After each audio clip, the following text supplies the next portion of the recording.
got asked if I wanted to see his face, and I said, okay, sure. And so I had been looking at all these souls I had been with, and my attention was turned, and I was facing a huge sun-like entity. It looked like a giant sun, only it was like there was millions and millions and millions of round souls mixed in with the sun. Like it was a very active, like there was a lot going on there. And each of these souls, like they made up like a piece of the sun. So it was all these souls together as like a collective was like what I saw as God.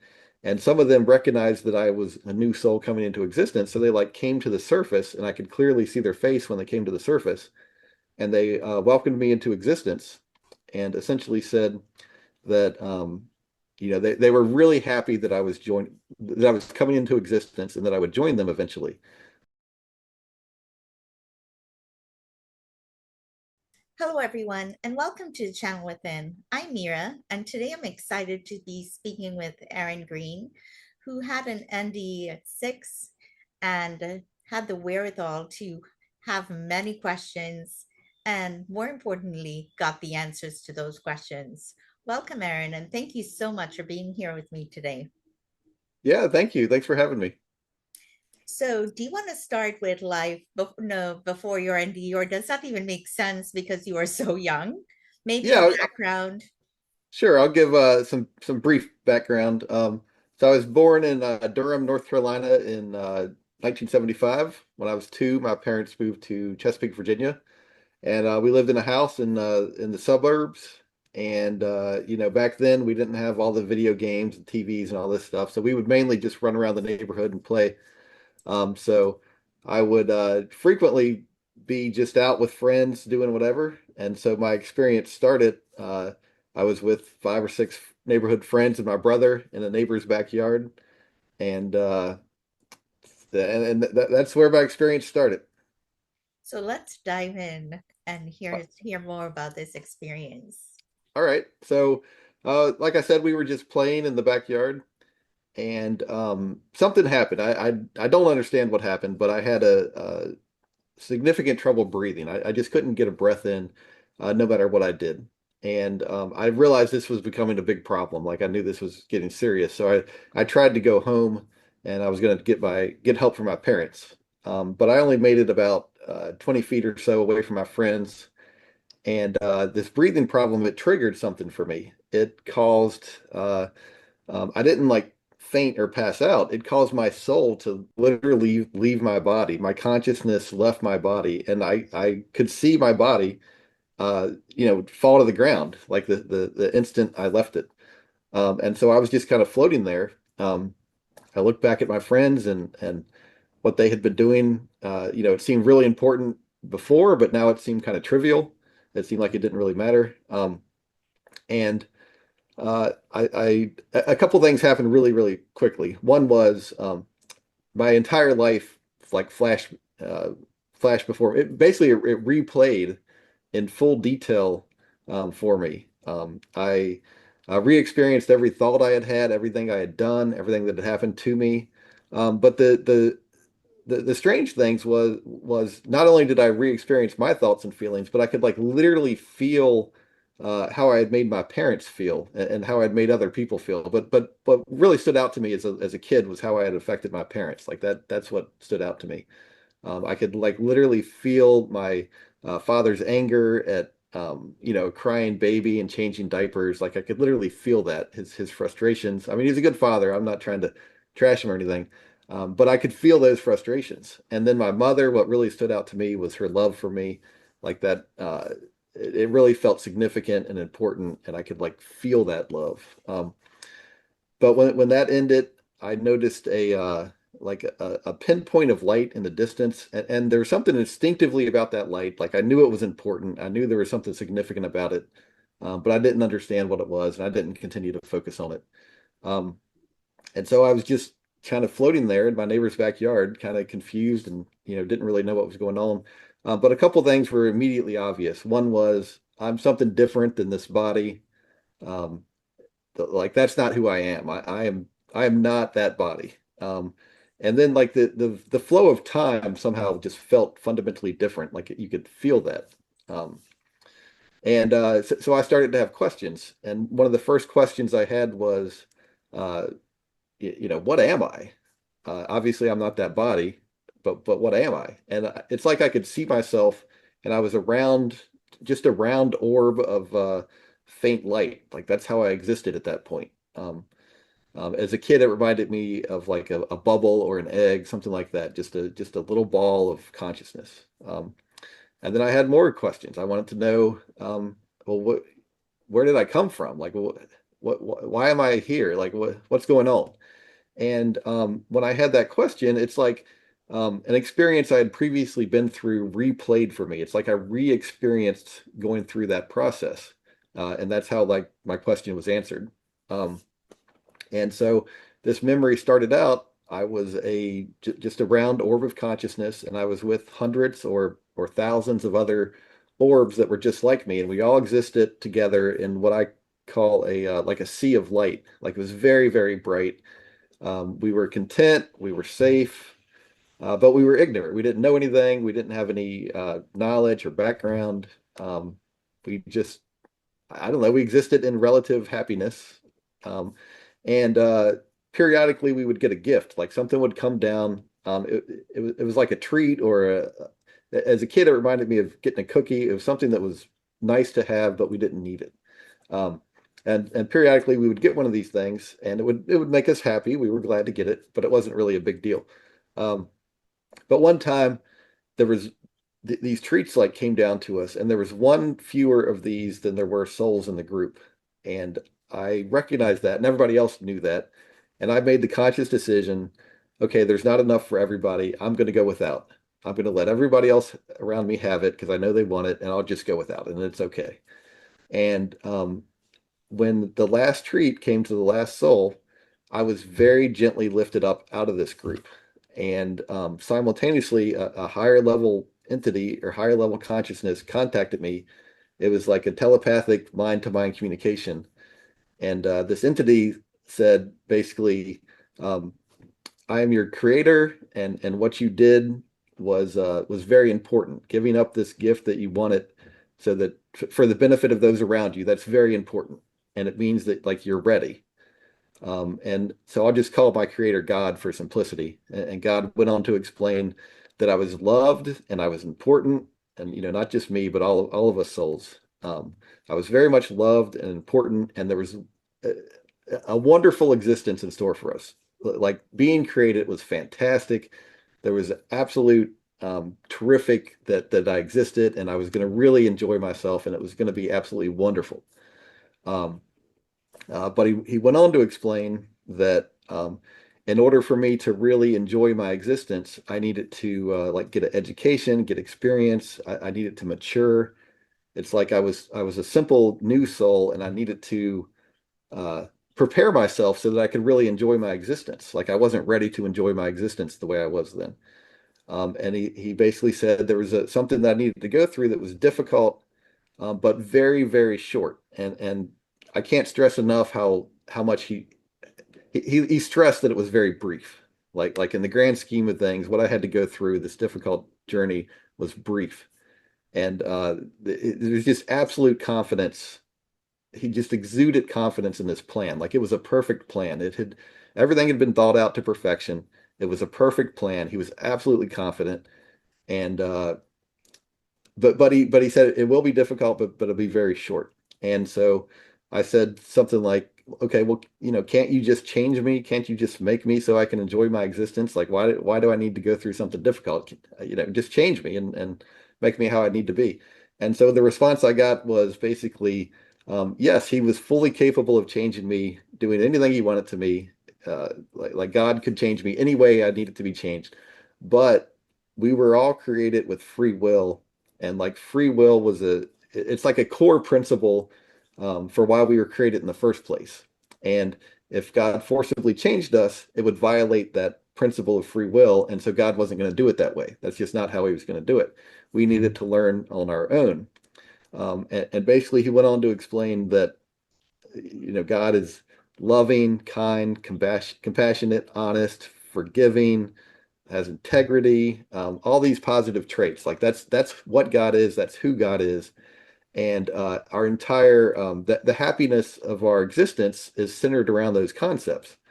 And in order for us to really enjoy those concepts, we need to freely accept those for ourselves.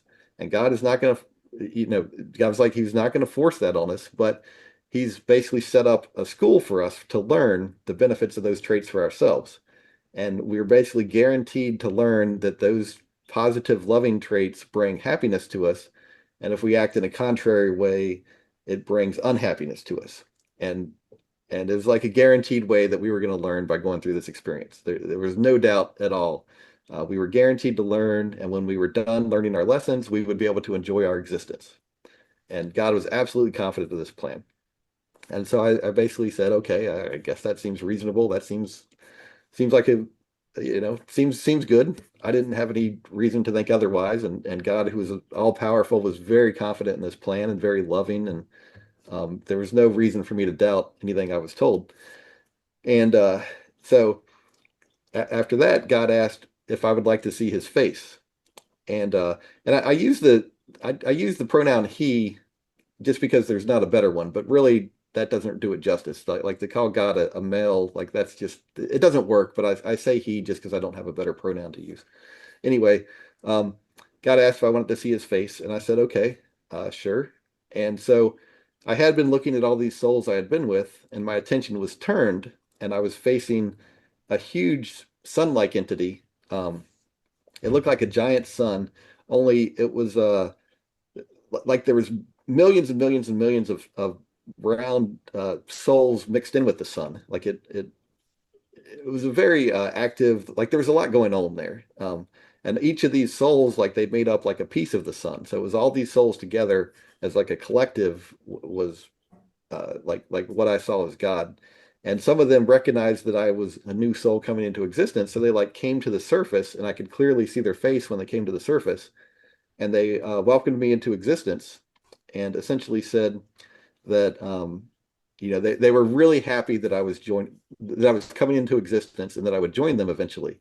Essentially, they explained that every soul was unique and irreplaceable, and so they were really happy that I would come join them eventually because that would increase their happiness. Like every soul that joins them, it makes their happiness increase a little bit. So they were really excited about that.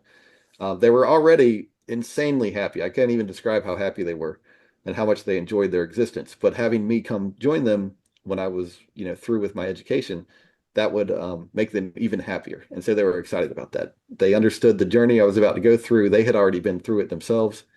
And they assured me that I would eventually get through it and be able to join them in that incredibly happy state.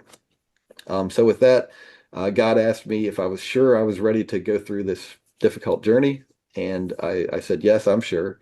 And God was very pleased with me. And when I agreed, it's like, bam, I was flying away from that scene. I was moving very quickly away from, it seemed like away from God, away from that, wherever that place was or whatever that was.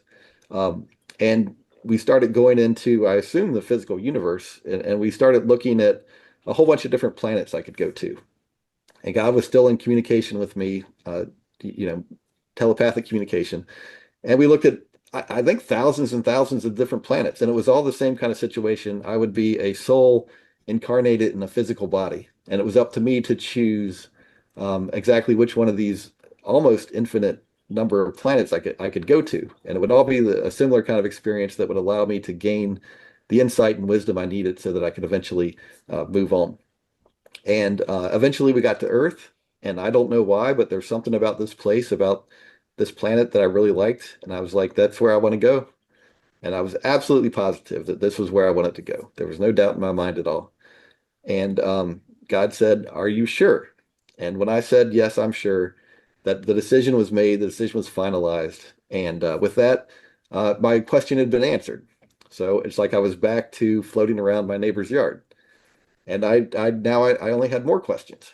I was like, okay, well, I understand where I came from, how I came to this planet, but why am I living as this person? Why am I Aaron? Like, how did that happen? And so again, uh, something I'd previously been through. That memory was like it's like I re-experienced it. I went through the whole thing. It's not just like I saw pieces, like I re-experienced it. I understood my feelings at the time, my perspective, what I'd gone through, why I made different decisions. But so the second memory, the first memory I described, I'd been a new soul. I didn't have really a background or knowledge or understanding. But now this new memory, it was obvious I had a lot more experience. I had been through a lot. I had lived many lives prior to that. And as far as I can tell, I really screwed up, I guess, my last life or previous life. I made what I now would call mistakes. I mean, you could argue there's no mistakes, but I made choices that I regretted. Okay. And I, uh, I was like frustrated with myself. I was kind of like confused and a little unhappy, I guess. Not miserable or anything like that. But I was in like a not such a good state. And there was guides that were with me, and the guides were there to help me. And the guides basically said that they wanted me to come back to Earth. And I said, I'm not going back to Earth. I'm not going back there. I'm just going to stay here. And essentially, they made it clear that I could stay there, but it was like a bad decision. Like I would just remain in that frustrated state. I wouldn't be able to get myself straightened out. I'd be kind of like stuck in an awkward, kind of unhappy state in a realm that I wasn't meant to be in. It's like it wasn't a good choice for me. But I didn't want to go back to Earth. I was really concerned that I might hurt somebody, that I might hurt other people. I assumed from that I had hurt people in a previous life, and now I really was concerned that I might hurt somebody again. Um, but my guides said, okay, well, if you go back to Earth, you're going to be able to help some others. Would it be okay if we showed you some of the souls that you could help if you go back to Earth? And that triggered something deeper in me. Um, I really like the idea that maybe I could help somebody, and so that kind of snapped me out of my frustration. And so I said, okay, I guess we could look at that. So they showed me some souls, and they said, if you go back, you'll be able to help these souls. You'll be able to help them. And that really hit me on a different level. And I thought, okay, all right, I guess we could look at the possibilities. I'm not agreeing to anything, but we can look at the possibilities. And so we transitioned kind of like to I don't know, a different realm or different setting. And we started looking at what kind of life I could live. And they showed me a life that I could live. And I would have been a very angry person. Like my whole life, I would have been angry. And I think how it worked was this life they had like it. I think this person would have had like an abusive childhood. They would have been maybe mistreated, and they would have grown up angry. And they're like my entire life, I would have been angry. And so from a spiritual level, I would have been constantly working against that anger, and that would really help me to become more peaceful. Because as a soul, I'm constantly working against that anger, and that helps you grow spiritually. Like that's kind of how it works. But I completely rejected that life. I was like, no, I'm not doing that. I'm not going to live that life. And my guides respected my no. They respected that decision. They didn't continue to try to push me. They said, okay, well, let's look at some other possibilities. So we transitioned and we looked at another family that I could be born into. And so I started looking at the parents more closely. And it's safe to say that in that setting, these parents had no secrets. Like I knew what kind of people they were, how they thought, their religious views, their background, not only their human background, I also understood their spiritual background, like where they were in their spiritual development. I understood that they already had a child who would be my older brother if I was born to this family.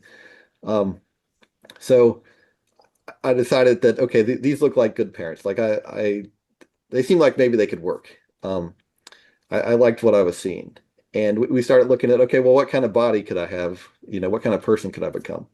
And I saw that they had the genes available for a redheaded child. And that really appealed to me. I really liked that. And then also, I thought, okay, I want to be a girl. I felt like girls were less prone to violence. They were less likely to hurt other people. And so I thought that was a safer choice for me. And I read into that I assume in a past life I hurt people. And so that's why I was really concerned that I didn't want to hurt people in this life. But that's just an assumption. I'm not positive. Um, so we started looking at the options available for a redheaded girl, and it became clear that uh, they had those options available, but there weren't very many. So it's like my ability to pick all kinds of other traits were very limited. And essentially, if I became a redheaded girl, I would have been kind of like socially awkward. I don't know. I don't really know the details, but it wouldn't have quite worked out right. I would have had difficulty forming relationships. I wouldn't be able to get married because I would be like too awkward. It's like it just wasn't quite the right fit for me. And so I thought, okay, maybe this isn't the right fit. Well, let's look at the boy options. What kind of options are there for those? And the red-haired options, like it just didn't work at all. There just were not enough genes for these parents for the redheaded boy for that to work. So we started looking at different hair colors, and we started looking at brown hair, and there's like tons of options available for these parents for a brown-haired boy. And so if I went with the brown hair, it wasn't my first choice for hair color, but there was all kinds of other options that then I could pick. And so it became obvious that was just a better fit for me. And so at first I thought, okay, well, I want to be really, really good looking, like the best looking guy on the planet. And my guides were like, okay, those genes are available to these parents, but if you make that choice, people are going to treat you differently, women are going to treat you differently, and you're going to have certain options available that you wouldn't have as a less attractive person. Basically, essentially, I would have become too promiscuous. And my guides pointed out I would become kind of arrogant, kind of shallow, and too promiscuous. And by too promiscuous, I mean at my level of spiritual development, that level of promiscuity, it didn't work right. It's like it would be a hindrance to my spiritual development. It would like hold me back when I returned to the spiritual realm if I was too promiscuous during life. It was obviously a problem for me at my spiritual level of development. And so I rejected that. I was like, okay, I don't want to be that good looking because of the negatives it would bring me. So we scaled the attractiveness down to, a little bit attractive, but not, no one's putting me on a magazine cover or anything like that. Um, and so then we started looking at intelligence. And again, I wanted to be like the smartest guy on the planet, absolutely brilliant, a super genius. And my guides pointed out, they said, okay, those genes are available to these parents. You can choose that if you want, but here's the downsides. You'll be arrogant.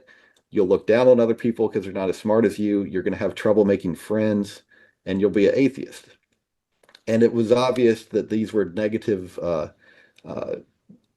like this was bad spiritually for my development. Like none of that was good for me.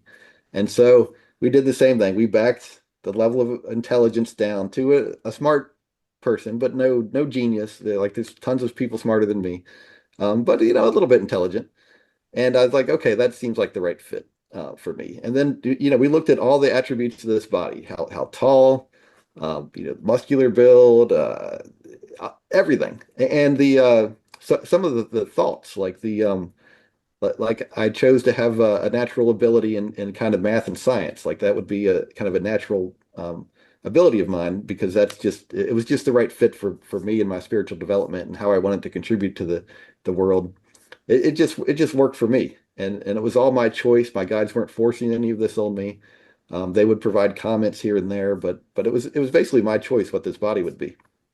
And when we had the body all picked, my guides then they showed that they had some plans for me. They what they would do is they would show me a scene from a past life, something I had done, and they would show me how it would be integrated into my upcoming life. Essentially, it's like some of the stuff I had done in the past, it was like an unbalanced equation, and now we had to balance out the equation on the other side, or karmic debt, and now I had to like fulfill that karmic debt, or uh, I had written a check and now I had to cash that check.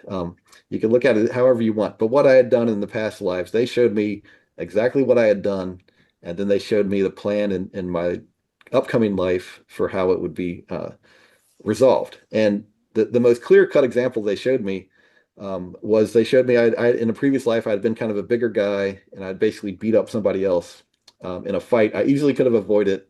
There was no reason for me to beat up this guy. It was unnecessary. And they showed me that whole scene. And at the time, I felt, like proud of myself for beating up this guy. But watching it with my guides, it was obvious that this was not a good situation. I had done something I shouldn't have done. I had hurt this guy that he didn't deserve to be hurt. It was all very clear. And basically their plan was I was going to have my nose broken as a teenager, and that would kind of like fulfill my it would be like a learning experience for me. I would get what I had previously given out, and it would like I don't know, cancel out that situation. But it's like it had been holding me back spiritually, but by going through this difficult experience, it would liberate me from my past. Um, but they couldn't arrange this without my agreement. But I understood that it was holding me back. It was a problem for me, and so I agreed to their plan. And they showed me a bunch of other stuff too. They showed me a time I had hurt someone else, and they showed me how it was going to be integrated in this life, and I was going to have my two different shoulders dislocated at different times in life. Um, and they showed me other stuff I had done that I don't want to go into. Unpleasant stuff I had done in the past life and how it was going to play into this life. They showed me multiple things I had done and how it played out.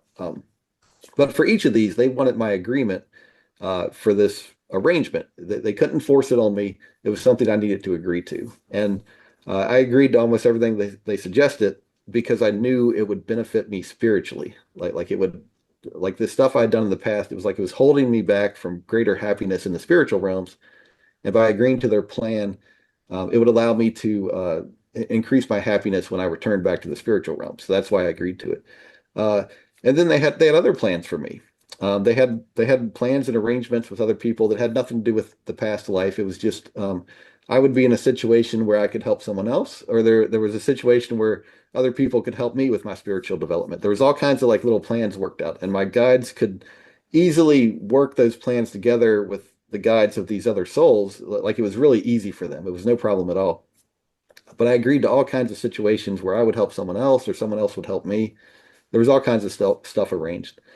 And my guides assured me that they flat out told me, while you're in life, you will have free will. You can make choices different than what we've planned out here. This is just the plan. They made it clear I still had freedom to choose. Somehow the plan and my freedom, they both existed together just fine. It wasn't a problem at all. Um, but when we had all this different stuff selected, my guide said, "Okay, do you agree? Are you sure you agree to this plan?" We looked at the entire picture of what I was getting myself into, and I agreed. I said, "Yes, I'm willing to go through this." And so, with that, the decision was made, and I was off to live this life. So that answered my question. So I was back to floating in my neighbor's yard again. And it takes me a long time to explain this, but as I was going through this experience, like it was very quick. It might take me 10 minutes to explain something that happened like in a second. Anyway, I was floating in my neighbor's yard, and I had one more question. I wanted to know, well, what was I doing between lives? Like, how did that work? Like, I know I've lived a bunch of lives before, and I know I've been in the spiritual realm between lives. Like, what was I doing between lives? Like, how did that work?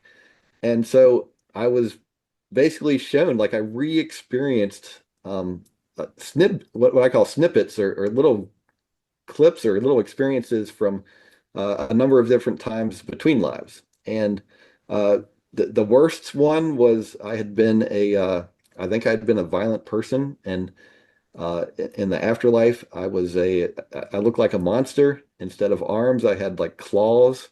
And I was with a whole bunch of other people, or I'm sorry, other souls who were just like me. We all looked like some kind of monster, and we were just fighting constantly.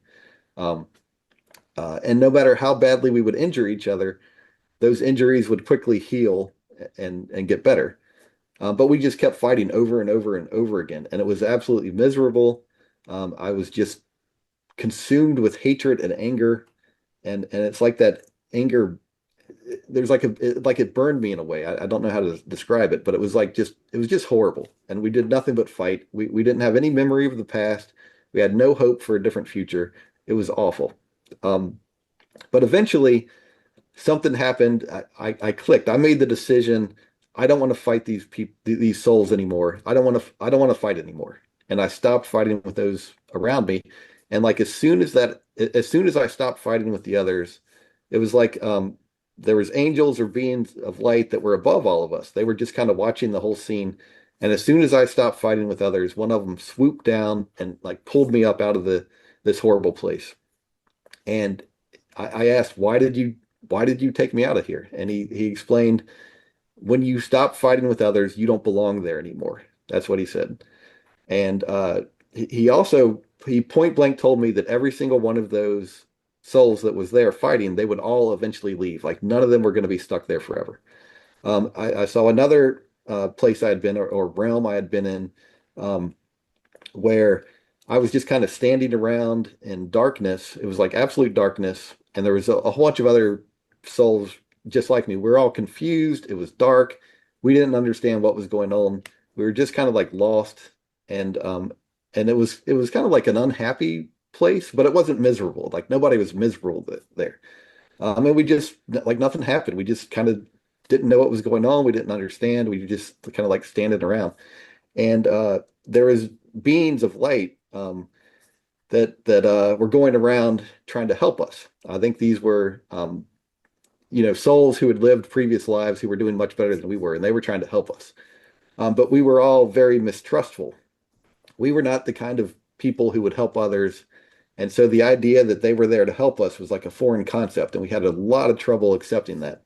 But eventually I got kind of like tired of being in that state. And so I accepted the help that was offered to me. And when I accepted that help, I was able to leave. And as I understand it, I was then transitioned to another life. Um, I saw another realm I had been in where there was a little bit of light, but it was like dusty and dark, and the buildings there were kind of like crooked. It like it was kind of ugly, and the me and the other souls there, we were unhappy, but not miserable, nothing like that. We were just a little bit unhappy, and an angel or being of flight was going around asking, can I help you? Will you accept my help? And I asked him, why was I unhappy? Why was I in this place? And he explained essentially that I could leave. I didn't have to stay like this. And he showed me, somehow he like opened my vision, and I was able to see like some level of, I guess, heaven. And there was like beings there that were extremely happy. Like it looked kind of like they were in a cloud, and he was able to show me this and basically show me that there was souls that were in extreme happiness. And he explained that if I accepted his help, I could eventually get myself to that level of happiness, but it would take a lot of work on my part. So eventually I accepted his help, and I was able to leave that realm. And then I saw some happy realms I had been in. One realm looked like a medieval city. There was buildings, there were streets, there was souls there that they were doing the same kind of stuff they had done in life, but now they were in like a really happy situation. It was like a happy place, but it looked kind of like a city. But I quickly left that place. Somehow I recognized it was like a midway realm, and I realized I could move up to greater happiness. So I didn't stay in that realm. And then I saw this other realm I had been in. It was like a city of light.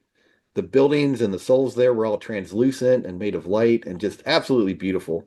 And everyone there was extremely happy. And I had been in that city, that happy heavenly realm for a while. I don't know why I left it, but I can assume it was to move up and become even happier. But anyway, I don't know. It was a really happy place, like just ridiculously happy and beautiful and fantastic. Um, but it's kind of like I saw these realms I had been in, and that answered my question.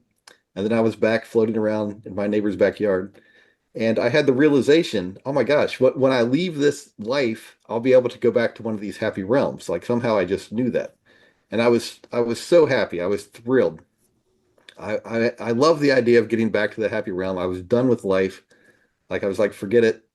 I'm ready to go back to this happy realm. And it's like as soon as I had that thought, a being of light or an angel. This being seemed very powerful, and absolutely beautiful. And let me go ahead and explain a little detail of what he looked like. It was a being of light who was a translucent, and he had like a beautiful face. But because he's translucent, it's like you can see into them. You can see deeper. And we all have facial features, but this being of light, like you can look into him and see internal features.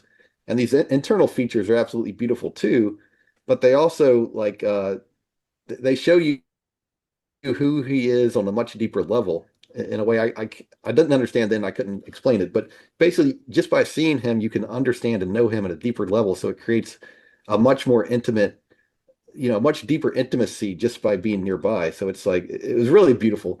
But anyway, he said you are not to leave your body. It felt like I had bent the rules or done something I shouldn't do, and like bam, I was back in my body. And I stood up and I was kind of confused and I went home. I tried to talk to my mom about what had happened, but at that age, there's no way I could explain that. But I would think about that experience daily for months.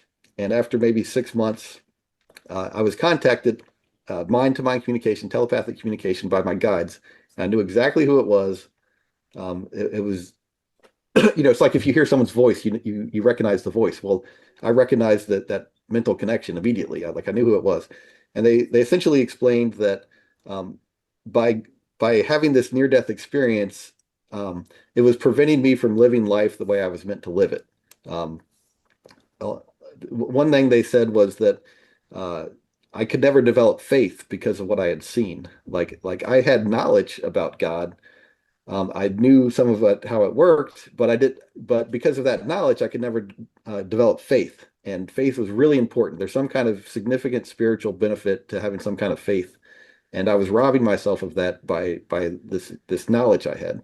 And so they wanted to hide my experience, but they assured me when I was older, I would be able to get this knowledge back. And they further said, basically some of the stuff you've seen, in order to be able to properly handle that, um, we need to change your life plan. Basically, they wanted to add some extra difficulties to my life that would prepare me so that I could handle some of the stuff I saw during my experience. But they couldn't change it without my approval. They couldn't hide my experience without my agreement.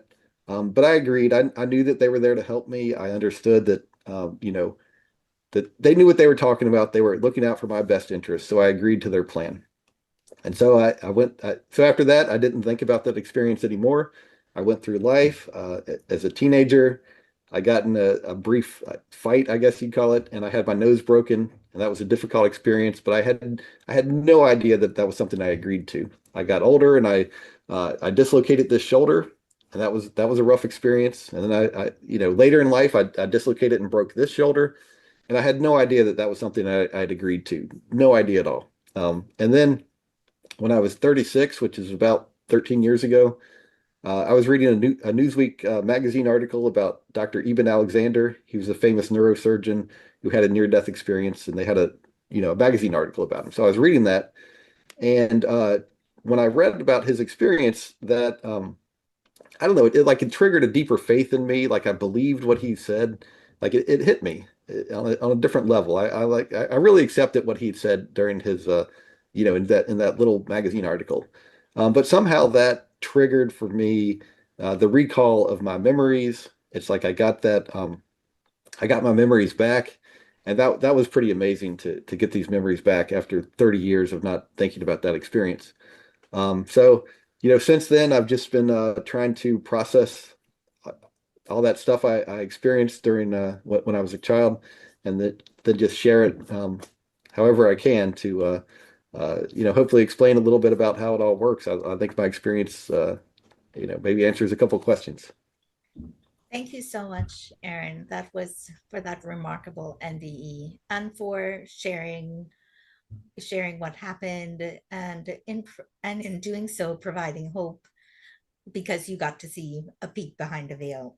I have Right. a lot of questions. Okay. And the first one is, how soon were you able to articulate properly what happened? Because, like you said, as a 6 year old, trying to do so with your mom wasn't very successful. Right. Um, I guess I first started trying to share my experience maybe 6 months after I remembered it, and it was pretty rough at first. It's kind of confusing to try to explain some of that stuff. My first couple times trying to tell people, it didn't necessarily go well. They didn't understand what I was saying, and I'm not sure I was good at explaining it. But I feel like over time, over the years, I've gotten better at explaining this experience. Hopefully, I do a better job of detailing what happened. But it was rough at first. Like I was I wasn't very good at it, and it was difficult.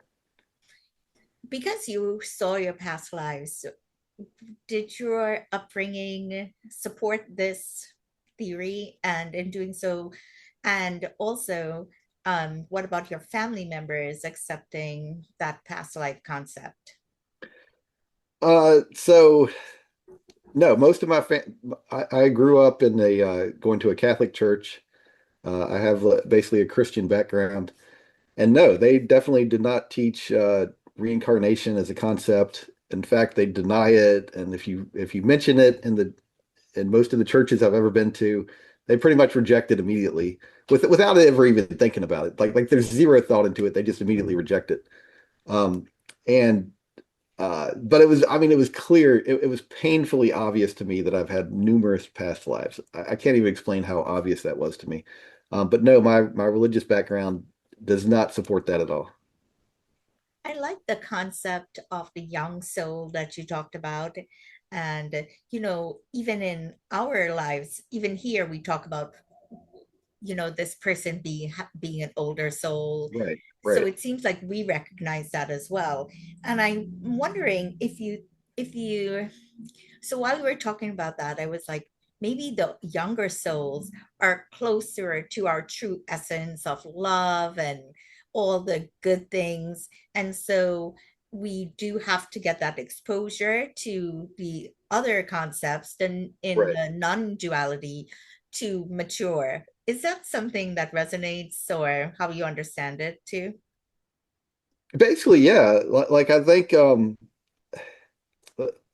I think I view it like if you look at how old swordsmiths would make a sword, they would get this sword and they'd hit it with a hammer and and and and they'd put it in a forge and fire it up and that makes it stronger. And so I think it's the same deal with our soul. By going through this difficult experience, like we can really like loving your child even though they're screaming and yelling and they've got poopy diapers. Like that's hard, that's difficult, and that like affirms your commitment to love. And it's the same with all these other concepts. By going through this difficult experience, it hardens us and makes us more committed to these loving traits. So yeah, I think that's kind of how it works. I like that analogy and the different analogies you used also in the description.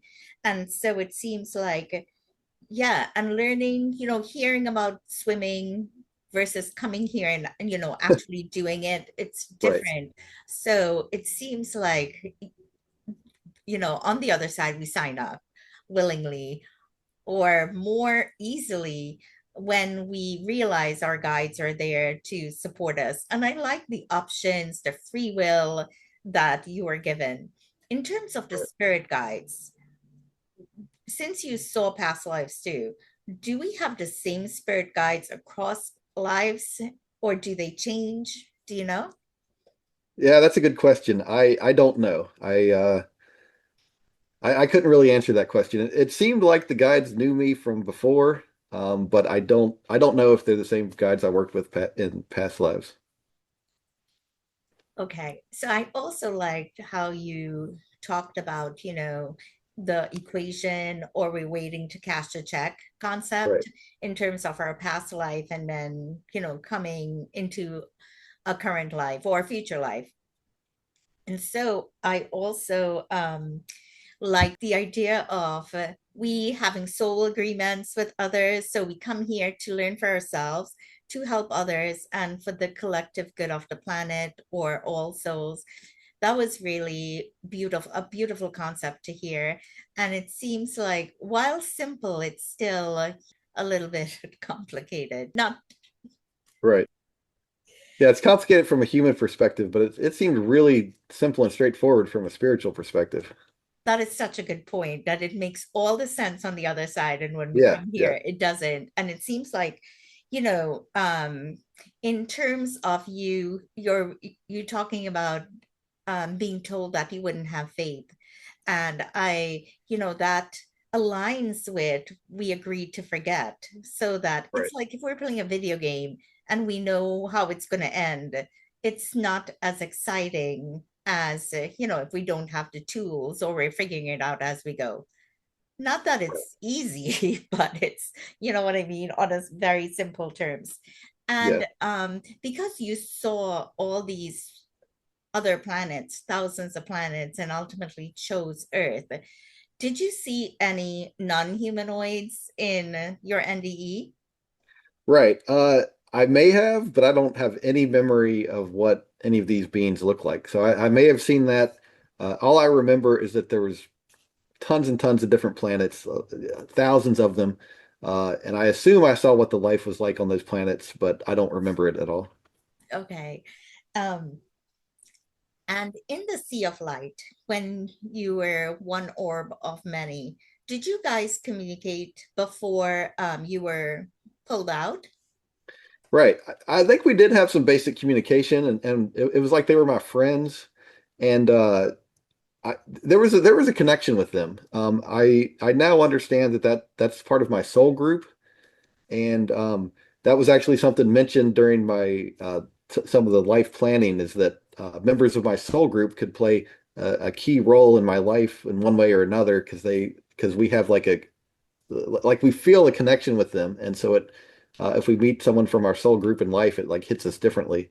Um, but yeah, we were like friends, like spiritual brothers and sisters. There was a connection there, but it didn't feel like the communication was as nuanced or detailed as like you and I having this conversation. It was more fundamental. Um, but yeah, there was definitely a deep connection there. That totally makes sense because sometimes we meet someone as adults and we just feel like we've known them our whole lives. Right. And the other way around, sometimes, I do will have like a dislike for someone with no explanation whatsoever. Yeah. And I try to not think that way because I should know better. But that what you just said totally explains that. Right. In the monster realm, in the Sea of Light, and in the Void, you were able to move out of that situation. And however, this translucent being of light told you here to stay, don't leave the body. So, Right. Right. why do you think that is? Uh, well, I think well, first off, I don't think we're ever stuck in any one situation. Uh, no matter how bad we've screwed up, no matter what we've done, we can always correct it and move on and change and get better. The other thing is, I think there's a benefit to us for living life. My life is I'm here. I'm helping myself spiritually, and hopefully, I'm helping lots and lots of other people with their spiritual development. I've got kids, a wife, coworkers, family members. I have aging parents. I'm helping a lot. Hopefully I'm helping all these people and that's important. Like there's a benefit to that. And by leaving my body, by abandoning this life, like I was neglecting all these responsibilities, all these agreements, all these people I could help, and then all this spiritual growth I could obtain for myself, which is very helpful to me personally. And my guide understood all that, and that's why he wanted me to come back to my body. I needed to complete this mission and do what I had agreed to do. When you were talking about, thank you for that explanation. When you were talking about the different lives, I thought when I was understanding the way we evolve is that we will move up linearly, but it seems like it could be where we are just all over the place. Is that correct? Where we Uh, can be on a higher vibration and then come back. well, have you ever seen a stock market graph? Yes. It goes up, but it has corrections and it comes back down, right? And I think our spiritual growth looks just like that. Like we're going upwards, we're developing, but we screw up, we have slip ups, we fall back. And that's kind of how I think that's what I think it looks like, is like a stock market graph. I did have a question from one of my viewers that I thought was worth exploring. As an Okay. NDEer, who do you pray to and how has your concept of God changed? Okay, yeah. If I pray, it's to God. And even as a little kid, that was always my view, is that praying to God. Now, I grew up in a Christian church where people pray to Jesus a lot, which I think is fine. I don't have any problem with it. But for me personally, it's always to God. I'm talking directly to God. That's just my viewpoint, and I don't think that like anyone else has to have that viewpoint. But that's just how I view it. That's beautiful. Um, is there anything that feels important to share which we have not touched on yet? Well, I'd like to reiterate what I see as the basic, most important concept is that, why are we here? Well, we start out as simple, ignorant souls with free will. We come here to learn.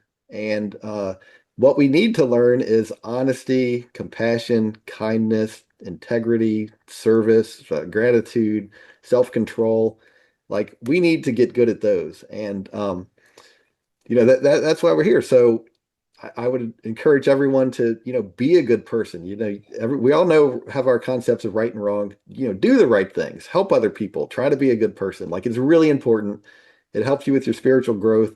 It'll make your overall spiritual journey more pleasant, easier, and it'll make the things better for those around you. So, you know, you don't have to have any sort of specific religious view or whatever. Just be a good person, and that's really important. And so I just like to stress that one concept.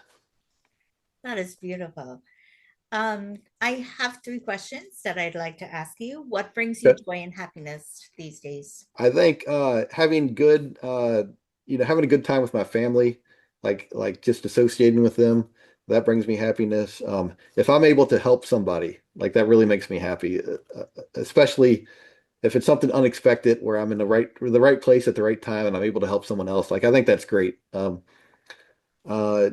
Just trying to be a good person, I think brings me happiness at this point, and I'm have relative, I think relatively simple wants and needs, but anytime I can help someone else, that makes me happy. What would you tell young Aaron who is about to embark on this wonderful life? Oh my gosh, good luck, buddy. It's gonna be a wild ride. Um, I guess just don't hurt anybody would be a big one, and try to help others. Just it's that simple. I think that's the most important concept. In when we are focusing on ourselves, um, and then we turn it around and we help others, we lose, we really forget our own problems, our own the the anything that we may think is bothering us, because we it Right. brings such happiness to help others. And I like that. It seems like it's one of the core messages that you're sharing. Yeah. Yeah. And there's an irony to it.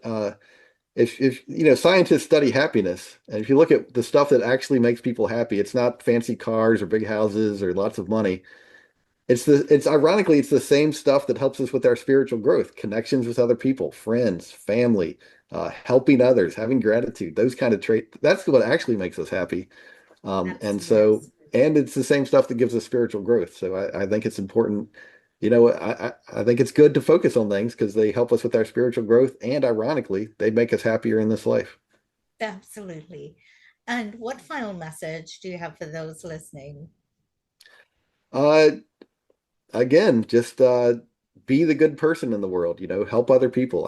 I think it's very important. And I think if you go through life like that, you're going to be very happy with the results when you're done with your life. Thank you very much, Erin. I am so grateful for you for spending time with me. This Of was course. a remarkable NDE, and I hope everyone listening enjoys this as much as I did.